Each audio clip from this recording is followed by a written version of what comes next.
개인적인 생각, 어떤 탐, 지속적 고찰, 탐의 유지, 하다가 어느 순간 하고 싶지 않다, 도사, 그 성가심이거든요. 근데 그게 본인이 어떤 이유에서든 그걸 모르는 거예요. 모르니까 아이 저는 그거 없어요 이러는데 몇 번 얘기하다니 말죠. 근데 그런 게 있다니까요. 그것은 미세하게 본인이 알아야 돼요. 그러니까 알기 위해서 그러면 우선은 해야 될 것들이 이제 부처님이 설한 마음의 구조, 세밀한 마음 작용들을 좀 더 사실 더 공부를 해야 돼요. 그런 것들을 좀 일부 사람들은 더 공부할 필요가 있다고 느껴져요. 그럼 더 섬세하게 마음을 보는 지혜가 더 자라납니다. 차후에 한번 그걸 하긴 해야겠어요. 그게 이제 그런 아비담마적 측면에 구체성 있는 부처님의 분석들이 합성경 같은 데나 뭐 이런 데 나와요.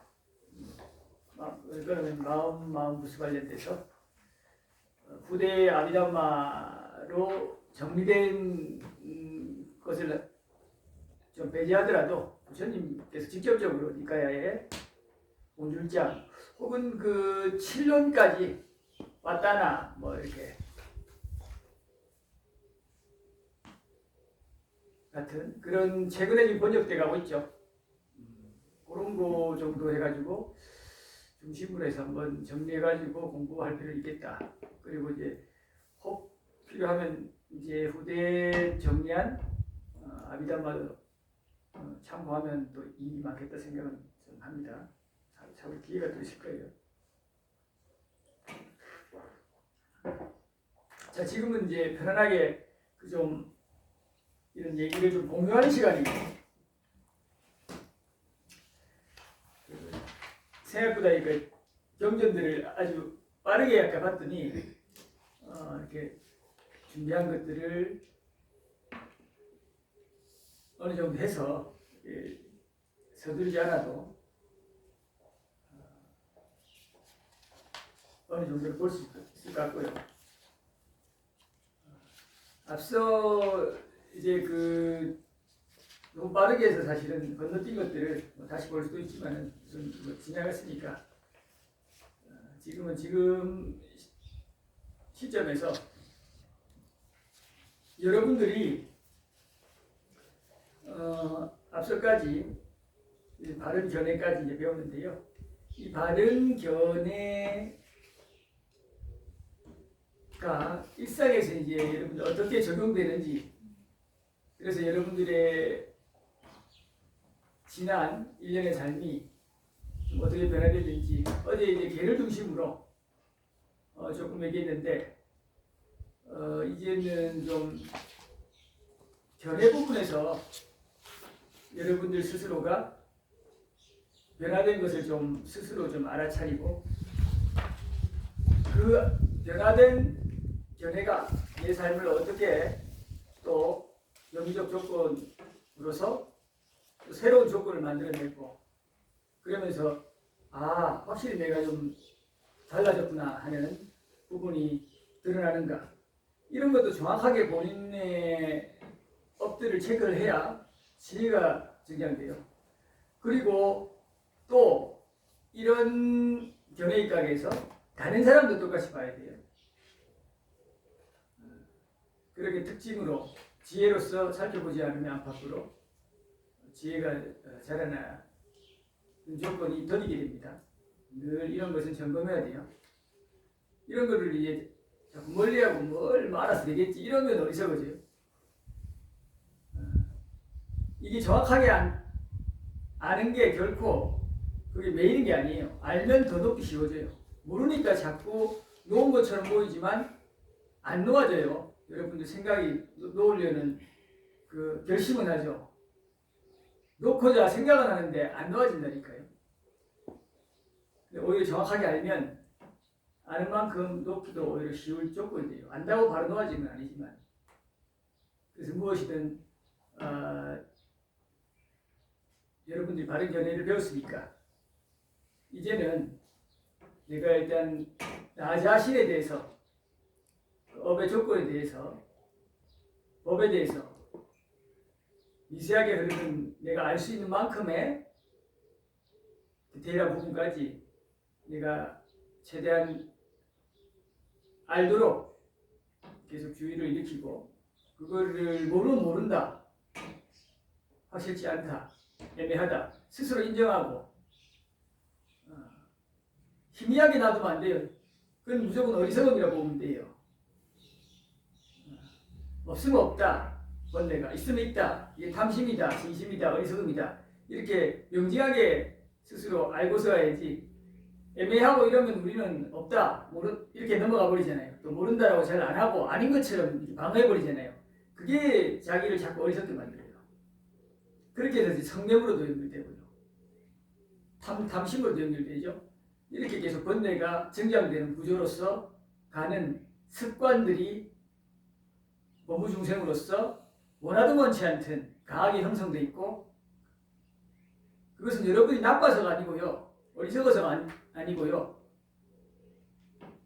이제 지혜가 좀 생겨도 그런 흐름내 조건 때문에 계속 따라와요. 일정 기간은. 수다원이 돼도 심지어. 그래서 그런 것들을 그냥 인정하고 여러분들이 계속 스스로를 그대로 드러낼 때 여러분들 자신에게 대한 자신감도 오히려 생기고요, 애매한 구석이 사라지고 당당해지고 지혜도 날카로워질 조건을 갖추게 됩니다.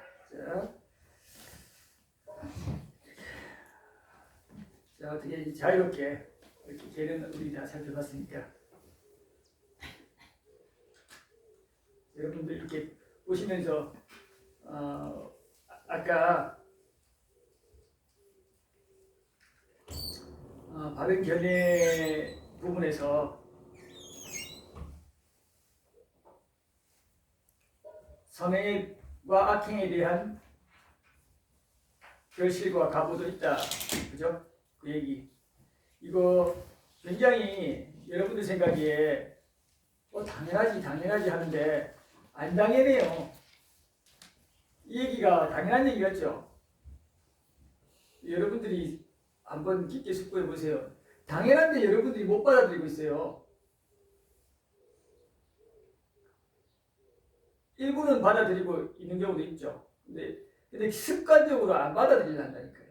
그게 어떻게 나타나냐면, 여러분들이 만약 그걸 진짜로 받아들인다면 아란이에요. 이렇게 얘기하면 좀 마음 편해지죠. 자, 무슨 말이냐면, 여러분들이 싫은 거에 그냥 싫다고 반응하잖아요. 그러면 억가 가보의 조건으로 받아들이는 사유가 아니라니까요. 이게 얼마나 깊은 건지 생각하는 것과 이제 생각하는 것이 어느 정도 같으면 그 생각하는 것에 의한 업의 흐름들이 완전히 정착이 돼야 되는데 아직 그게 약하다 이 말이에요. 그래서 여러분들이 생각한 거하고 실제 여러분들이 대상 따라 나타나는 마음은 다르다니까요. 아직 간극이 엄청 큰데 여러분들은 어떨 때는 여러분들 너무 보면 자학하고요, 어떨 때 보면 여러분들이 지나치게 파악을 잘 못할 때도 있는 부분이 있는 것 같아요. 그래서 이런 것들의 간극을 줄여야 돼요. 여러분들 제가 뭐 잘못했다거나 뭐 수행이 낮다거나 이런 얘기를 하는 게 아니라, 이것은 우리가 이제 범부든 심지어는 수다운 사다움도 빠져요. 그래서 수다움 사다움도 이런 사유를 계속 이렇게 해야 되고, 아담부터는 이제 뭐 알아서 가면 되는데,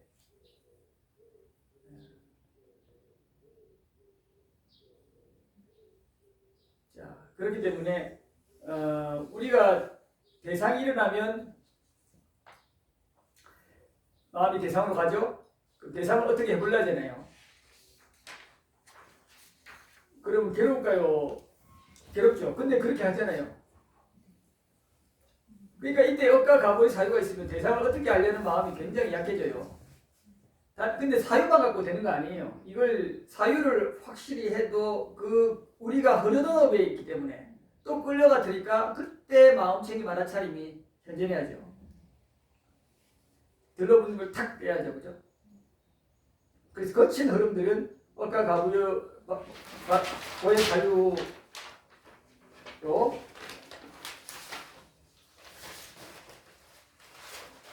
바른 마음가짐이죠. 올바른 어쨌든 마음가짐으로 항상 큰 것들은 정리를 하고 좀 세세하게 삐져나오는 것들은 여러분들이 세밀한 마음 챙김으로 다 잡아내야 돼요. 여러분들이 견해가 없으면은 거친 것들을 마음 챙김으로 다 잡아낸다 안 돼요. 여러분들이 마음 챙김으로 대상 보고 처음에 평안해지는 부분도 있는데요. 그게 아니고 바른 견해 때문에 편해져요. 동의되세요? 여러분들 결코 오해하면 안 돼요. 여러분들이 마음 챙김 알아차림으로 아유 대상 보고 편해졌습니다. 아니에요. 그것도 있는데 그거는 이 비교가 보기에 굉장히 퍼센테이지가 낮아요. 메인은 견해 때문에 여러분들이 편해져요. 견해가 일단 큰 거를 다 잡아줘요. 큰 걸 잡아주고 근데 삐져나오거든요. 업의 흐름 때문에. 그때 삐져나오는 걸 그때서 바른 견해가 간 마음 챙김으로 탁탁 잡아나가는 거예요. 그래서 무엇보다도 바른 견해가 대부분이에요. 견해가 안 바뀌면요. 바른 견해도요. 그런 데서 들어가요. 그래서 견해가 무엇보다도 중요하다 이 말이에요. 그래서 견해를 소홀히 하면 안 돼요.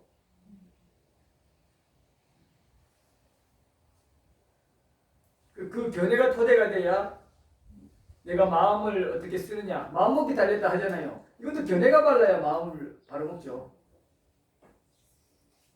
자, 이쯤 하면 이제 여러분들 뭐 질문거리나 하고 싶은 얘기 없습니까? 근데 스님 바른 견해 어떤 상황이 일어났을 때 바른 견해에 의한 마음 챙김 때문이 아닌가요? 편해지는 게 바른 견해에 의한 마음 챙김. 그러니까 예, 그 말도 맞죠. 그러니까 바른 견해가 들어갔잖아요. 아 예, 그래서 사띠가 일어날 때 항상 바른 견해라든지 바른 견해에 의한 그냥 사띠죠. 그냥 미차 사띠가 아닌. 그게 바른 견해가 없으면 바른 견해에 의한 사띠가 안 되잖아요. 그러니까 별로 문제 해결에 도움이 안 된다 이 말이에요. 사띠는 일어났는데 이게 진짜 제거되어야 될 대상인지 넣어야 될 대상인지를 구분을 못 하잖아요. 사띠는 일어났는데. 그러니까 별로 힘이 없다 이 말이에요. 그래서 바른 견해가 토대가 되니까 그 사띠가 삼마사띠로 바른 사띠로 일어나고 그래서 대상이 손쉽게 좀 제거되고 지어야 된다 이 말이에요. 그럼 쉽게 보살님이 납득되게 얘기하면 사띠가 강하지 않아도 바른 견해가 있으면 상당 부분 힘이 편해져요. 무디인 사람도 견해 때문에만 해도 그렇잖아요. 물론 사띠라는 거는 여러 가지 뜻이 있어요. 기억도 사띠죠. 메인 아주 중요한 대상에 계속 주의를 기울이고 알아차리는 것도 사띠예요. 대상을 깊이 이해하는 것도 사띠고요. 사띠는 굉장히 광범위해요. 그 사띠는 사실 번역 안 하고 놔두는 경우도 많아요. 미얀마 같은데 그 사띠를 번역을 안 하려고 그래요. 고유의 그 자체에 강조된 뜻들이 있는데 어떤 걸로 마인드풀리스를 하면 제한돼 버려요. 우리도 하도 그것이 번역이 난감하니까 서로서로 새김, 주시, 마음챙김, 알아차림 다양하게 번역하는데 그나마 좀 광범위하게 좀 할 수 있는 게 뭘까 했을 때 초불련에서 그렇게 또 하기도 했으니까 마음챙김 같긴 해서 그냥 저도 마음챙김이라고 주로 쓰는데 구분해야 되니까 알아차림을 그 삼빠전야라고 번역한 걸 그냥 쓰고 하긴 하는데 사띠는 사실 사띠가 제일 좋긴 해요. 스님 근데요. 네. 업과 갑을 바른 견해로 이해하고 어떤 사건이 있을 때 이해하고 그렇게 이제 이해하고 했음에도 불구하고 이제 그래서 이제 마음도 어느 정도 제가 마음 챙겨서 내려놨다고 생각했는데 머리는 그렇게 막 그러니까 마음은 맞아요. 그렇게 가진 않았지만 몸이 반응해서 이렇게 터져 나온다든가 그렇죠. 아프다든가 그렇죠. 그런 경우가 있거든요. 그렇죠. 그럼 아직도 제가 그렇죠. 그 두 가지가 있어갈 수 있죠. 못 본 건가요? 깊이 있게 아직 안다고 생각하지만 깊이가 약한 것. 두 번째, 그게 아직 몸에 어떤 법을 바꿀 만큼의 힘이 없다는 거. 다시 말해 물질 변화, 또 마음의 변화를 다시 확실하게 촉발할. 그래서 그것이 연결되면서 내가 납득할 만한 그런 선 변화를 일으킬 만큼의 깊이가 없다는 거. 그러면 스님 방금 보살님 내려놓는다는 표현을 쓰셨는데요. 네. 저는 좀 그 표현을 잘 안 쓰는 거거든. 안 쓰고 저는 합당하지 않다는 생각을 해요. 네. 왜냐면 사띠는 그때 마음 상태잖아요. 좋든 나쁘든 어떤 마음의 흐름들을 탁탁탁탁 잡잖아요. 굳이 내려놓을 만큼 그런 그런 그 기간이 필요하나요? 저는 그냥 알아차릴 뿐이거든요. 근데 내려놓는다? 좀 한 발짝 너무 나가고 저한테는 좀 저는 그렇게는 안 하니까. 좋은 얘기예요. 여러분들 어떻게 생각하세요? 제 혼자 독단적으로 너무 얘기하기보다는 좀 독담 시간이니까 편안하게 좀 여러분들도 각각의 다르니까 수행의 계층이 다르니까 내가 받아들인 거이 사람과는 서로 다르니까 나는 찰나적으로 바로바로 가니까 거기까지 그거는 이미 뛰어넘은 상태다. 그렇게 보면 되는 거지. 그럼 전 내려놓는 초창기도 어쨌든 모르는데 그러니까 내려놓는다 그 표현 자체가 그걸 안 하고 여러분들 굉장히 내려놓는다는 표현을 굉장히 자주 쓰신 편이고 저는 그 과정을 그래요. 몰라요. 어때요, 여러분들? 배울 때 그게 받아들일 때 처음에 우리 여기서는 스님한테 내려놓는다는 그런 쪽으로 여긴 법문을 많이 들었기 때문에 그걸 일상화로 쓰고 있고 자연화는 이미 다른 데서 했기 때문에 거기서 이미 익숙해진 그 자기의 그 액션 자기만의 그게 있단 말이지. 그러니까 그게 좀 다른데 어떤 수행의 어떤 과정에서의 다른 점과 결국 하나는 되지만 계층이 있는 거지. 그러니까 자연화가 한 거와 이 보살이 한 거와 다르기 때문에 표현이 다르고 안 했기 때문에 그거를 모르지 그 단어. 우리는 여기가 익숙해 내려놓는다는 게. 왜냐 스님 법문을 다 같이 들었기 때문에 우리는 여기서 이제 같이 법문을 들으면서 했던 그런 나는 그렇게 생각해요. 혹시 여러분들은 뭐 어떻게 생각하는지 모르겠는데 나는 그렇게 보여져. 스님도 내려놓는다는 표현을 쓰세요. 뭐 가끔 쓰죠. 자, 이렇게 질문할게요. 아니, 두 분 다 얘기가 좋아요. 그거를 다 종합해드리려 하는 거예요. 여러분 지금 어떤 산업을 우리가 지으려고 한다거나 우리가 대상을 마주할 때 이것이 내가 대상이 많이 끌려간다. 그래서 아주 괴로워진다. 이걸 알잖아요, 이제는. 그때 그걸 좀 의도적으로 좀 내가 좀 제거하려고 해야겠다. 정진이죠? 이걸 해야겠다라고 지금 생각이 드는 분들 있어요? 자, 안 되는 분 있어요? 생각이 들죠? 네. 그래서 그러면 여러분이 열의를 가지고 정진을 해야지 해서 정진을 해야지라는 그런 생각은 표상 안 일으키더라도 이거 제거해서 이거 내한테 해로우니까 내려놔야지 네. 이런 마음 들죠? 네. 정진하잖아요. 맞죠? 네, 그 마음인 거죠. 좋은 거예요.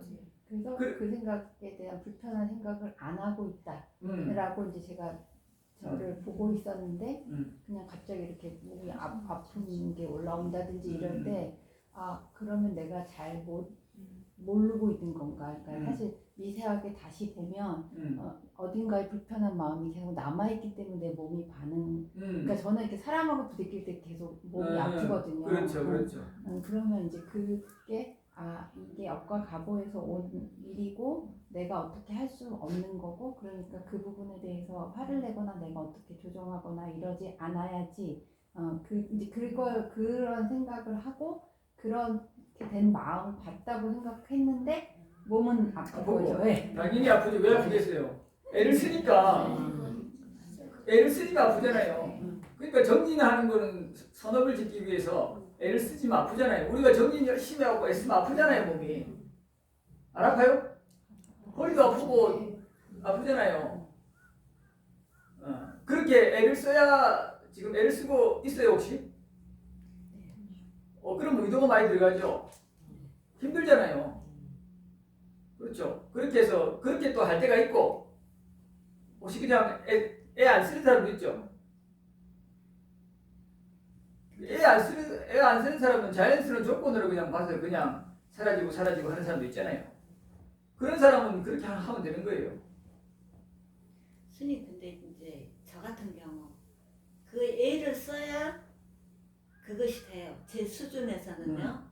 애를 쓸 때 그걸 내려놓는다는 표현은 뭐냐면 제가 이제 이것을 지금 공부에서는 제가 그걸 업과 갑으로도 보고 이익인가 유익한 건가 나쁜 건가 또 이익인가 손해인가 그거를 이제 자꾸 수고를 해요. 네네. 그래가지고 될 수 있으면 내가 나가기 전에 먼저 생각해보고 그렇게 그걸 잡돌이라고 그렇게 예, 스쿼드 예. 잡거든요. 그렇게 해달라고 계속 노력을 그렇게 하고 있어요. 하면 돼요. 그러면 스님 이제 저는 제가 보면 사티를 하면 일단은 조건에 의한 것을 일단은 조건이잖아요. 일어남을 보는 것은 일어나는 조건 일어난다는 거는 조건 따라 일어나잖아요. 그러나 사라지는 거는 무상성 때문에 자연스러운 성품이란 말이에요. 저는 딱 그까지 똑똑똑똑 이렇게 끝내거든요. 뭐 이런 것만 봐도 돼요. 자연스럽게 사라진 것까지 포함되니까. 응. 그런데 그거를 자연스럽게 봐서 제거되는 사람은 그거 막 분발해갖고 할 필요가 있어요, 없어요? 그냥 보면 되고요. 근데 그냥 봐도 안 되는 사람은 돼요. 그 우리 옛날에 그 김열건 씨가 번역한 보면 사라진다 있죠? 여러분들 보면 사라지대요? 안 사라지잖아요. 그 사람은 여기 써야 되죠, 내려놓으려고. 정진해야 돼요, 분발해서. 근데 이제 그런 조건이 없고 이미 그런 걸 좀 지난 사람은 보면 되잖아요. 별거 없네 하면 사라지잖아요. 그러니까 그게 모순되는 게 아니고 그 아까 보살님이 처음 얘기 잘 하셨듯이 단계에 맞게 하는 거예요. 처음에부터 보면 사라진다. 그렇지. 보면 안 사라져요. 엄청 힘들어요. 그리고 이것을 내가 분발하고 애쓸 때 당연히 몰입되죠. 힘들어가고. 그래서 또 힘들어요. 그 반작용이 일어나는 거예요. 몸에서 막 거부감과 피곤함과. 그죠? 그거 아까 보살님 말씀하신 주는 거는 그게 아닌 것 같다는 생각이 저는 들어서 왜냐하면 이 보살님은 사람하고의 문제가 생길 때마다 몸이 아팠다.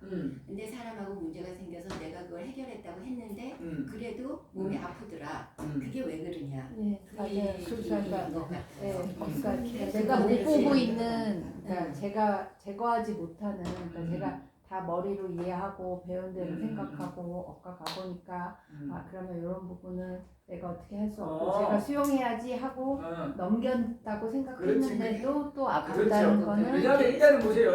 그게 거슬리는 게 있는 거잖아요. 일단은 그것이 이랬든 저랬든 거슬리는 게 있기 때문에 몸의 반응이 격렬하게 일어나는 거잖아요. 그러니까 그걸 다 못 보고 있고 다 근데 그게 수용하는 건가? 근데 이런 것도 있어요. 일단 첫째 봐야 될 것이 본인이 알든 모르든 마음에서 불만족 때문에 그게 참든 안 참든 불만족이 있잖아요. 그러면 어쨌든 견디려는 그 저항, 그 정진인데 어쨌든 이게 반작용이 나잖아요. 그럼 거기에 부담, 힘이 들어가서 힘들다 이 말이에요, 일단은.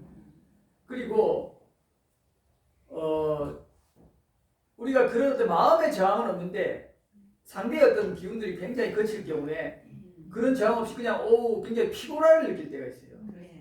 실제로 그런 경우 굉장히 피곤한 걸 느끼고 물질에 굉장히 거친 반응들을 느끼거든요.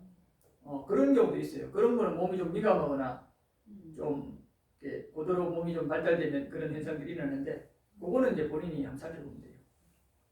그리고 일단 이보살님 같은 경우는 사람의 지금 치리는 직종이 있잖아요. 그러니까 피곤하죠. 보살님도 일단 사람의 치리 적정이 있으면 힘들죠. 지금은 별로 안 치이잖아요. 그래도 요즘은 굉장히 예전에 제가 예민할 때는 워낙 원신체도 가리고 진짜 좀 그랬었어요. 그래서 이렇게 오감이 굉장히 예민하다 생각을 했는데 지금 저 사실 식생활 먹고 싶으면 다 뭐 고기도 먹고 오신채 하거든요.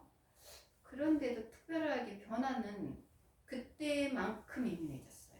이 감각들이. 그러니까 오신채가 저는 오신채 때문에 그래요. 오신채 고기 그게 몸을 그런 게 아니고 부처님이 그러면 가장 예민하고도 지혜가 있는 분인데 고기 오신채 어떤 것든 몸에 맞는 건 다 드시는데 아니잖아요. 그러니까 그게 중요한 게 아니고 아주 미세하게 영향 미칠 수 있어요. 그냥 강한 물질이 들어오면 그게 몸에 자꾸 흡수되면 그에 맞게 몸이 약간 둔감해지는 건 있을 수 있어요. 근데 그 정도 수준은 크지가 않아요, 사실 지혜 입장에서 보면.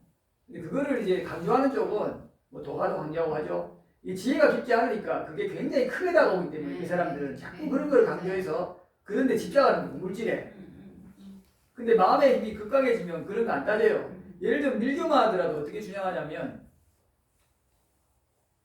뭐 죽은 사람 죽은 데 있으면은 그것들이 다 처리해서 의식해가지고 엄청나게 뭐 큰 공부자가 와갖고 하지 않으면은 계속 거기 문제 생기고 막 죽은 사람 원래 뭐는 안 쓰고 막 이렇게 자꾸 주장한다고요.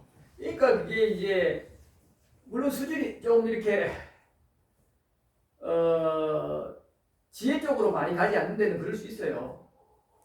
그런데 부처님은 그러면은 비구들한테 죽은 사람 옷 벗겨서 그대로 입겠는데 심지어는 죽은 사람 이제 얼마 안 돼서 옷을 벗겼더니 죽은 사람이 따라와요. 그 엄청 오랫동안. 그 아직 그 시기에 아기가 됐나 봐요. 근데 그 아기가 아직 육신 움직일 만큼 그게 이렇게 좀비처럼 있었나 봐요. 그 율장에 나와요. 그래가지고 그 걸어갖고 따라와요. 그래서 그 피부가 겁나가지고 죽은 지 얼마 안 된 사람 벗겼는데 그게 자기가 애착이 있으니까 놀래가지고 계속 따라와서 꾸티까지 따라와갖고 그래서 그 피부가 겁나가지고 수행이 좀 된 사람이면 왜 그러냐 옷인데 미안하다 그럼 돌려주거나 혹은 집착하지 말라고 보냈을 건데 겁나니까 그냥 막 도망가갖고 자기 꾸티 잡은 거예요. 그리고 앞에까지 왔다가 거기서 이제 육체를 집착이 있어도 오래 유지 못하니까 앞에서 죽은 거예요. 분리된 거죠. 원래 죽었으니까. 이런 일화가 있어갖고 조금 바로 한 거는 하지 말고 조금 지난 거 약간 썩어가는 거 이런 거 해갖고 하도록 이거 하신다 이 말이에요. 그러니까 지혜를 아주 닦는 이 원래 총이 가르치면서는 그런 거 안 따져요. 오히려 그런 거 써서 그죠? 그런 거에 벗어나는 건데 어디 죽은 사람 뭐 쓰면은 뭐 거기에 뭐 해 힘든다 그 사람 이러니까 억가갑을 자꾸 부정한단 말이에요. 그게 그냥 조건이에요. 그것도 받을 조건이고 그래서 아예 그런 걸 해체해야죠. 뭘 대비하고 뭐하고 이런 것들 안 한다니까요. 그런 게 계속 조건을 끊임없이 탐욕에까지 조건을 만드는 거잖아요. 이러니까 그게 왜곡 현상으로 가요. 그게 여러분들이 윤회를 잘하고 그냥 낮은 단계의 수준에서는 괜찮은데 진정으로 해체하게 하는 거에서는 그런 게 사라져요. 그런 걸 정말 넘어야 돼요. 물론 그런 게 아직 넘을 상황이 아닌데 너무 무리하게 하면 또 장애가 오지만은 이런 면에서 여러분들이 진정으로 초기 불교에서 부처님께서 어느 정도로 지혜로서 가르쳤는가 이런 것들을 지속적으로 이제 배워 나가야 돼요. 선행과 악행에 대한 결실과 과보가 있다 해서 그 선행과 악행은 그 10선법, 10불선법 그렇게 보시면 돼요. 그게 이제 항상 대표죠. 유익함과 애로움의 대표니까. 근데 뭐 그게 대표되는데 디테일하게 다른 건 없겠어요. 다 포함되는 거예요. 그걸로 대변되죠. 그래서 여러분들이 이것을 배우면서 이제 견해가 진정으로 어제도 얘기했지만 얼만큼 여러분들 삶에서 적용되고 꿈에서도 여러분들 꿈을 꾸죠 그러면 이 견해로서 이제 보는지를 봐야 돼요. 꿈은 여러분들이 이성작용이 아주 강하게 일어나지 않거든요. 그렇기 때문에 여러분들이 흘렀던 감성적인 거, 업의 흐름대로 주로 보통 반응해요. 하고 싶은 욕망대로 그냥 한다 이 말이에요. 그게 솔직해요. 오히려 더 꿈에서 반응하는 게. 마치 여러분들이 이렇게 생각하면 돼요. 죽었을 때 여러분들이 혹은 죽을 때 내가 내 업의 그걸 좀 지켜보자 하면 꿈을 좀 유심히 분석해 보세요. 그때가 오히려 여러분들 그러던 이성이 약한 게 있잖아요. 본능적으로 그냥 들러붙잖아요. 이게 오히려 여러분들이 죽을 때 재생 연결식에서 매해지면서 일어나는 그거라고 보면 좀 가까울 거예요. 이 비유가 생각하기에. 지금 이성은 여러분들을 스스로도 속여요. 속이는지도 모르고 속고 있고 속이고 있고. 왜 그렇겠어요? 여러분들 스스로의 유신견 때문에 여러분들 스스로의 자만 때문에 끊임없이 방어하잖아요. 방어하는지도 모르고 방어해요. 그래서 그걸 계속 보고 해체하고 드러내라고 하는 게 뭔 일이냐면 한번 드러놓으면 거기에 방어기제를 작동시켜서 다시 그것을 방어하려 할 때 수치심이 일어나잖아요. 그래서 그거 그냥 포기해버리거든요. 그리고 다른 방어할 것을 찾는단 말이에요. 여러분들 무시를 해왔거든요, 이거를. 그래서 막 중요한 걸 많이 아예 던져놓으면 방어할 게 별로 없이 이미 피폐해졌기 때문에 에고가 이제 더 그런 것들을 막 집요하게 어떻게 해보려고 그 영역만큼은 별로 안 해요. 그래서 열거져요 자꾸. 더 이상 에고가 자기를 숨기려 안 해요. 왜냐하면 이거 하는 순간 더 드러내서 얘가 해버리면 더 곤란해지니까 살아남기 위해서 어떻게 해요? 이거 이제 그러면 안 되겠다 해서 그런 과정에서 열거진단 말이에요. 여러분들 스스로가. 에고의 작동, 다시 말해 업의 작동 그냥 조건이잖아요. 여러분들 아니에요. 자, 나는 업의 상속자이고 나는 업에서 태어났죠. 자, 여러분들을 태어나게 만든 업이 도대체 어디 있단 말이에요? 이게 무슨 말이에요? 처음에는 여러분들이 조금 이따 하는데 조금 이따 이제 바른 사유에서 나는 업에서 태어났고 이거 싹 꺼야 되거든요. 뒤죽박죽되면 안 되는데 그죠? 근데 사실은 그런 여러분들은 업에서 태어나고 업이 나의 상속 내가 업의 상속자이고 바로 업이 나의 주인이고 그런 거 없어요. 그런데 이렇게 설해야 돼요 처음에는.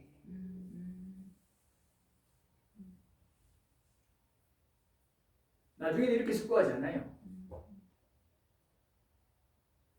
아까 얘기했듯이 이제는 어떤 조건이 그냥 이렇게 흘러가는 거 이러면 이런 숙고를 안 한다 이 말이에요. 근데 처음부터 이렇게 하면 이거 안 돼요. 힘이 없어요. 오히려 위험해요. 그렇게 하면 그 머리가 관념에 쭉 빠져가지고 굉장히 교활해져요. 높은 가르침을 배우면. 그게 보통 보면 미얀마에서도 그 특히 셰오민 바로 가서 배운 사람들 굉장히 자기가 다 깨달아진 것처럼 알아차린다고 얘기하고 그러는데 행실은 안 바뀌어요. 수행자든 제가자든.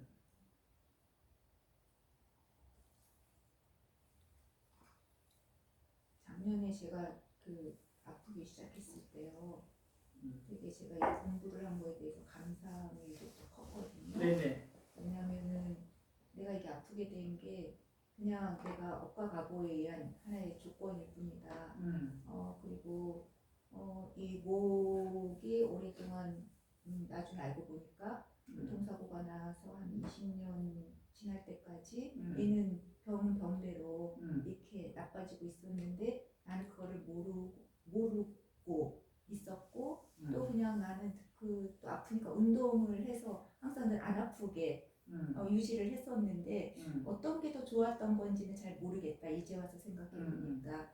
그렇지만은 이러한 이제 지금 내가 아프게 되는 거가 나의 조건으로 나한테 왔구나 하니까 그걸 자꾸 수용하게 되더라고요. 그래서 좀 힘들지가 않았어요. 그리고 그냥 이렇게 받아들이고 그럼에도 불구하고 내가 주어진 나의 할 일들을 내가 그냥 묵묵히 해야 된다고 생각을 했었고 또 이렇게 몸에 병이 났으니까 또 한쪽으로는 나는 몸에 대한 공덕이 너무 없어서 몸에 병이 났으니까 몸에 대한 공덕을 좀 쌓아야 되겠다라고 생각했을 때 또 아픈 사람이 저한테 툭 이렇게 던져졌을 때 그러면 그것 또한 제가 또 이렇게 나는 이런 조건이 왔으니까 또 이 사람을 이렇게 보살피고 나는 또 몸으로서 공덕을 쌓아야 되는구나 하면서 되게 제 생활이 힘들 수 있는 상황이었는데도 불구하고 제가 그거를 되게 편하게 받아들이는 걸 보고 제가 1년 동안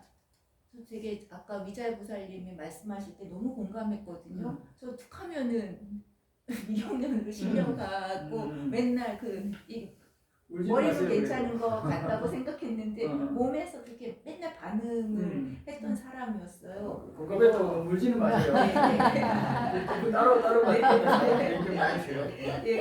그랬는데 이번에는 내가 그렇지 않는 저를 보면서 스스로도 좀 되게 대견하다라고 생각하면서 이게 내가 어떤 견해가 바뀌니까 내 삶이 얼마나 평온해졌는지 그거를 조금 알게 됐었어요.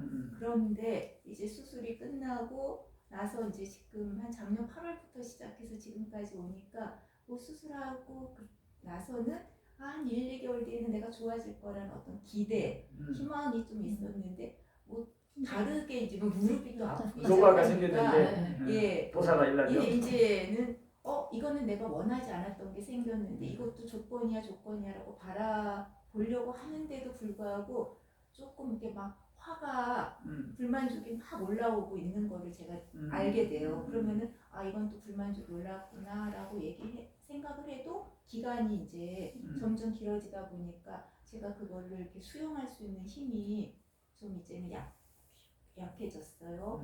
그런데 어느 날 요 며칠 전에 갑자기 이 몸이 너무 거친 몸이구나. 이 몸이 너무 거칠어서 내가 이렇게 육체적인 고통을 받고 있으니까 다음 생에는 내가 미세한 몸이 돼서 이 거친 몸으로부터 벗어나고 싶다라는 생각이 그냥 자연스럽게 딱 일어나는 걸 보고 좀 깜짝 놀랐어요. 그러면서 이거는 그러면 내가 천상 세계에 대해서 나에게 믿음이 일어난 것인가? 라는 그런 생각을 하면서 이게 탐심인가? 하고 저를 좀 이렇게 지켜봤어요. 이게 내가 그냥 단순히 이 육체가 싫다라는 진심과 탄심일까? 아니면 진짜 내가 천상 세계에 대한 믿음이 일어난 것일까? 자연스럽게 그거에 대해서 조금 이렇게 계속 이렇게 지켜봤거든요. 그런데 저는 그냥 약간 탐심 같지는 않았고 자연스럽게 진짜 나는 자연스럽게 감심이에요, 그러니까. 아니 그러니까요. 예, 자연스럽게 탐심인 거는 아는데 불구하고 이게 천상 세계에 대해서 저는 그 믿음이 그게 강하지 않다고 생각을 했거든요. 그런데도 불구하고 나에게 이런 게 일어난 것은 아닐까라는 그거에 대한 질문을. 그러니까 우리가 뭔가 원하는 거가 탐심이라고 보면 돼요. 네. 다 탐심이에요. 네. 그러니까 그 조건식으로 반응에 대한 거가 여러분들이 알아처럼 될 수가 없어요. 그래서 내가 원하는구나 탐하면 돼요. 근데 그게 지나친가 아닌가, 적절한가, 요거를 여러분들이 주로 보면 돼요. 그렇게 해서 좀 더 섬세해지고, 아니면 왜냐면 여러분들이 포장하고 가리거든요. 그럼 오히려 어리석어져요. 그러지 말고 그냥 인정하세요. 내 지금 현 주소를. 그리고 아까 얘기했으니까 이 조건에 따라서 보살님께서 이제 몸이 많이 아프고 또 수술도 하고 하니까 내가 몸에 대한 좋은 업을 지으리라. 그래서 다음 생에는 좀 건강한 몸을 나리라. 좋은 일이죠. 권장되는. 이때 이런 걸 느껴도 되고, 혹은 내가 몸이 이렇게 아프니까 이렇게 몸은 부서지기 쉬운 것이고 변하기 쉬운 것이고 괴롭기 마련인 것이고 난 여기서부터 해탈 열반하리라 라고 이제 마음을 먹을 수도 있어요. 여기서 이제 무상함과 고를 보는 것도 좋아요.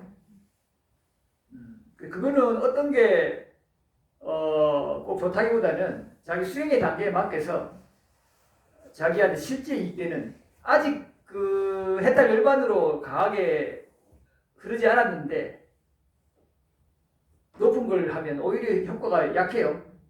절실한 걸 해야 돼요. 솔직하게. 그래야 실제 노력들을 기울이잖아요. 바르게. 그리고 이게 여러분들이 어제 이제 상미아보살님이 질문하신 그 어느 수준까지 내가 탐진치를 일으켜서 가정일을 좀 하는 게 좋은가? 아예 안 하고 살 수는 없잖아요. 제가 사니까. 그 질문 아니에요, 보살님? 하다가 좀 중간에 끊긴 거 아니에요? 왜냐하면 어제 상추를 따서 여러분들에게 참 먹으면 좋겠다 있는 거고 또 싱싱한 거니까 이런 마음이 감각욕망으로 흐르는 것이라고 얘기했잖아요. 그래서 이 비구도 아직 감각적 욕망을 즐기는 게 아직 미세하게 남아있고 그래서 가끔 그런 걸 알아차리면서 한다 했잖아요. 그리고 그 외에도 혼자 이렇게 허용된 수준의 미세한 것들은 있어요. 수가 탁 빠져요. 탁 빠지고 열기 때문에 별로 그게 안 빠지죠. 그러니까 그 어떤 취미활동이나 이런 것도 없잖아요. 즐기는 것 대상도 거의 없고 아직 좀 남아있는데 별로 뭐 그렇게 즐겨야 된다고 생각도 안 하고 그러니까 뭐 이렇게 TV, 드라마, 영화 이런 거 안 봐도 편하게 머물잖아요. 특별히 뭔가를 봐서 몰두해야 될 것도 없고 누굴 만나서 뭐 나가야 될 것도 없고 경치를 볼 것도 없고 그죠? 생각보다 하루가 바빠요 그죠? 일어나갖고 이렇게 정진하고 뭐 이렇게 하다 보면 경전 보고 또 법회 준비하고 이러면 생각보다 법회 준비 안 하고 이제 정진만 할 때는 되게 좀 편안한데 이런 것도 의도가 일어나면은 이때도 탐이 일어난다고요. 그것도 다 알아요. 아는데 그 대상을 내가 어떻게 하려면 괴롭다는 것도 알거든요. 그래서 주어진 상황 속에서 책임, 그렇다고 무겁게 저는 책임을 지지 않아요. 그럴 조건을 일부러 제가 포기했고 그 책임을 지면 뭔가 성과도 있겠죠. 제 속에서는 권장하는 거잖아요. 근데 저기 별로 성과를 자꾸 원치 않아지게끔 가요. 언제든지 그러니까 이걸 뭐 왼루 하나를 법인을 설립해도 이게 없어져도 아유 그런가 보다 하면 된다 이 말이에요. 그런 쪽으로 자꾸 가요. 꼭 지는 게 아니고 그 초창기에도 스님 그 했으니까 좀 유지하려고 막 해야 된다 하셨잖아요. 근데 그게 강력한 탐이거든요. 그러면 변질돼요. 그냥 조건을 지을 뿐이지 유지하려는 게 아니라 이 말이에요. 인연 조건이 공덕이 있으면 그게 잘 되는 거고 자기는 그냥 법문하고 이렇게 하는데 없으면 그냥 사라질 뿐이고 하는 건데 그걸 유지해야지 하는 순간 탐이 얼마나 들어가겠어요. 얼마나 거기에 책임, 피곤함, 성가심 그러면서 탐이 들어가면 당연히 진도 생기죠. 어리석음도 강화되고요. 그게 최초로 어리석음 때문에 그렇게 한 거잖아요. 이렇게 탐진치가 뺑글뺑글 도는 과정을 스스로 의도를 느끼지 않아야죠. 아까도 보살님이 섬세하게 내가 좀 이제 낫겠지 하니까 탐, 어리석음에 의한 탐, 그 조건대로 조건이 되어질 뿐인데 탐하니까 성나잖아요. 그러니까 이렇게 계속 뺑글뺑글 돈다니까요. 그러니까 뭐냐면 지금 여러분들 나무라는 게 아니에요. 섬세한 조건을 얘기해 주는 거예요. 이렇게 계속 회전한다는 거. 근데 이거는 아주 법을 처음 듣는 사람한테 얘기하면 너무 뭐 그렇게 어떻게 사냐 막 이래가지고 얘기를 안 해요. 처음 하는 사람한테는. 얘기하면 오히려 그죠. 뭐 그렇게까지 뭐 이래가지고 오히려 몸소리 쳐요. 부처님께서 옛날에 이런 일화가 있어요. 예, 아무튼 웃으니까 굉장히 풀리죠. 비구가 수행 안 하고요. 그냥 시주 받아먹고 이러면 구슬, 쇠구슬 있죠? 삼키는 거. 그게 차라리 낫다고. 엄청 강력하게 법문하니까 그 자리에서 60명은 과일이 성취하는데 60명은 그 자리에서 과일 성취하고 과일이 아니라 과일이 눈이 동그라지셔갖고 제가 과일이라고 한 게 아니고 60명은 피를 토해버렸어요. 너무 이게 센 말씀이라 60명은 속됐어요. 부처님 좀 강하게 그때 하셔갖고 그러니까 처음에 해버리면 질려버려요. 살살살 해줘야지. 그렇잖아요. 그 차제법문 해갖고 살살살 해줘야죠. 아니면 반대로 너무 막 뭔가 그 사람 애고 가래를 막 자극해갖고 엄청 높은 것처럼 명상설해갖고 그 처음에는 확 붙어갖고 나도 명상가야 이렇게 만들어서 좀 오히려 꼬이게 만들 수도 있는데 제대로 사실 이거를 그 높은 법을 이렇게 섬세하게 설해버리면 오히려 이게 밀려나 버려요. 여러분들이 지금 마주하는 대상들이 다 감각욕망이라고요. 거의 다 안이비설신 5분으로 대상계 마주해서 짝하고 매혹되고 즐기는 이런 모든 것이 감각욕망인데 여러분들 벗어나는 거 있어요? 거의 없어요. 그 여러분들 족족 감각욕망을 즐기고 있는 건데 즐기고 있다고 생각 안 하잖아요. 그러니까 탑이라고 얘기하면 스님 탑 없는데요 자꾸 이러잖아요. 그걸 말하다가 제가 말잖아요. 스스로가 숙고해서 나중에 알 때까지 기다려야지 뭐. 자꾸 이렇게 알려고 하는데 그럼 가만히 있어야지 뭘 할 거예요.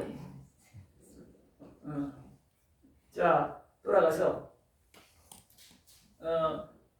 그래서 보살님께서 가정에서 그러면 역할이 있는데 안희경 같은데 입각하면 남편한테 잘해라 그러지. 근데 어떤 본문은 다 감각 욕망이라 그러지. 어떤 본문에 하면 무상하다 그러지. 아, 이거 헷갈리잖아요. 그래서 이 차제가 필요하다니까요. 그게 모순되는 게 아니에요. 니까야 내수 이렇게 이거 체계 없이 그냥 이거 배우고 저 배워버리면 그 사람이 중심을 못 잡으면 갈등이 나서 나중에 퇴보할 수도 있다니까요. 엉뚱하게 이게 꼬여요. 변해가 잘 안 생겨요. 그래서 얘기 드린 거예요. 질문 안 하셔도 돼요? 해결됐어요? 해결됐어요. 아, 됐어요? 그럼 괜찮아요. 자, 또 질문 없어요? 그러니까 그 미세한 몸을 갖고 싶다라는 탐이 일어나도 그래도 그것이 바른 견해 쪽으로 가는 건가요? 아니면 탐이 일어났기 왜냐면 우리가 어차피 욕게 있으면 탐진에서 벗어날 수가 없고 삼진에서 벗어날 수 없잖아요. 그래도 그러한 탐은 그래도 그 선업에 속하는 탐이 그러니까 선업을 짓는 쪽에 그 선회가 되면 그건 좋은 일이죠. 그 여러분들 그 부처님께서 높은 그 대상을 조금 원하도록 말씀도 하실 때가 있잖아요. 낮은 단계의 몸을 사람할 때는 그러면 높은 대상을 원하면서 스스로 노력하잖아요. 그럼 향상으로 가잖아요. 그러면 그 높은 단계에 가면 그때 생각하면 되죠. 그러면 그때 그거를 더 이상 원하지 않을 수가 있고 원하면 하면 되고 그것마저 다행인 거고 그때 가보니까 별거 없네 해서 더 높은 걸 하잖아요. 이렇게 원래 구조예요. 이것을 절대 부정하거나 할 필요 없어요. 우리가 황새는 황새대로 뱁새는 뱁새대로 독수리 독수리대로 각자가 그냥 가면 이게 사실 여러분들 무시래로요. 한생 두생 지금 여러분들 서로 비교하면서 질투도 하고 때로는 자꾸 시기도 하고 이간질까지는 잘 안 하겠지만 약간 그렇게 험담도 할 수 있잖아요. 여러분들끼리도. 그런데 늘 생각해야 될 게 이거 여러분들 낯설할 거 없어요. 이거는 본부의 특성이에요. 사실 그 제가 경험해본 많은 아주 많지는 않아도 그래도 뭐 사람들 그리고 단체 출가에서도 이후에 질투, 시기, 험담 안 하는 데 한 번도 없었어요. 어떤 형태로 나와요 그거는 여러 사람이 있으면. 길상사무에도 있고 모임마다 다 해요. 몇 사람 모여가지고 서로 험담 질투하고 뭐 한 모임에서도 파가 있어요. 딱 나눠져서 업끼리 있었잖아요. 중립적인 사람들도 있고 뭐 조그만 데서 10명이면 이미 파가 2파 이상 중립도 나오고 이렇게 돼요. 그래서 그게 자연스러운 흐름이라고요. 그러니까 마찬가지로 여기서도 그런 게 마음으로 일어나는 게 정상이라 이 말이에요. 그렇다고 정상이라 해서 평범하다 해서 그게 옳다고 얘기한 적은 없어요. 그걸 알아차리고 이제 내려놓고 하는 끊임없는 노력들을 계속 기울이라는 거예요. 그래서 불선업을 자꾸 제거해 나가야 되잖아요.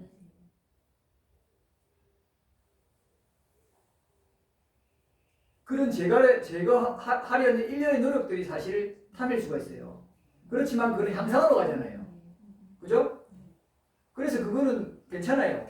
그거를 열이라고 주로 부르죠. 찬다로 보면 찬다가 지금 자칫하면 향상을 가려는 노력이 거기에 어. 이하가 들어있지 않은 이게 도사로 아니 제가 로바로 빠지기 쉽잖아요. 찬다로 하는 그러니까 이제 그러니까 찬다가 구분되는 거예요. 이게 우리가 일반적으로 로바라고 하는 탐이라고 번역하는 거는 이 거친 불선업적인 마음들이거든요.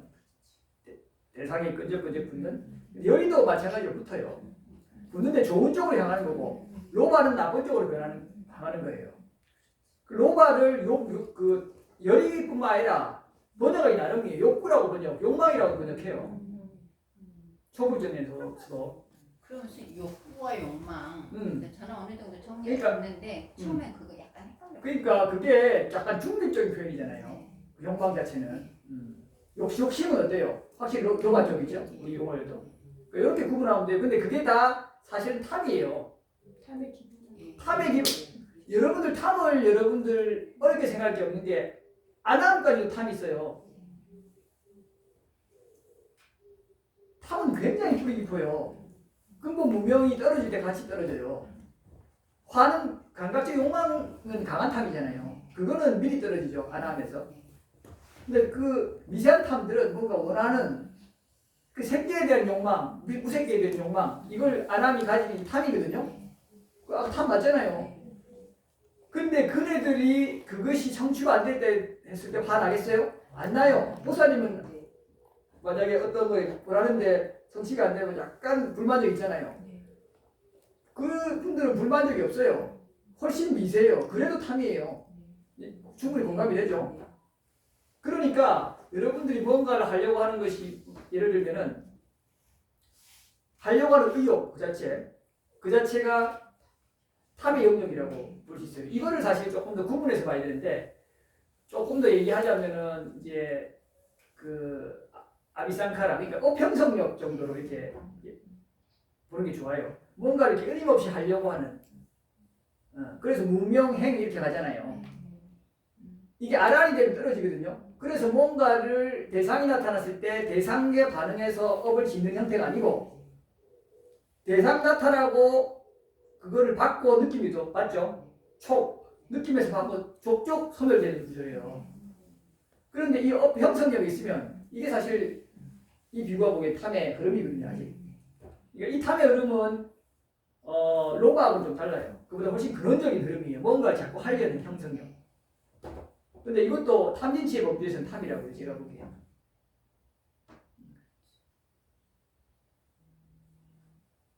아비담마에서는 이렇게 설하지 않을 거예요. 아비담마는 후대에 만들어지는 부분이 있어서 아비담마는 저도 참고를 하지만은 아비담마를 그대로 설하진 않아요. 근데 그게 이제 성현들이 설했기 때문에 주로 그렇게 최대한 하는 게 좋긴 해요. 존중하고. 그래서 이런 부분들을 여러분들이 늘 찬다라고 해서 그 대상 좋은 건 아니에요. 그것도 대상 하는 거예요. 그러니까 찬다도 지켜봐야 돼요. 필요하지만 동시에 그것도 지켜봐야 될 대상이에요. 네.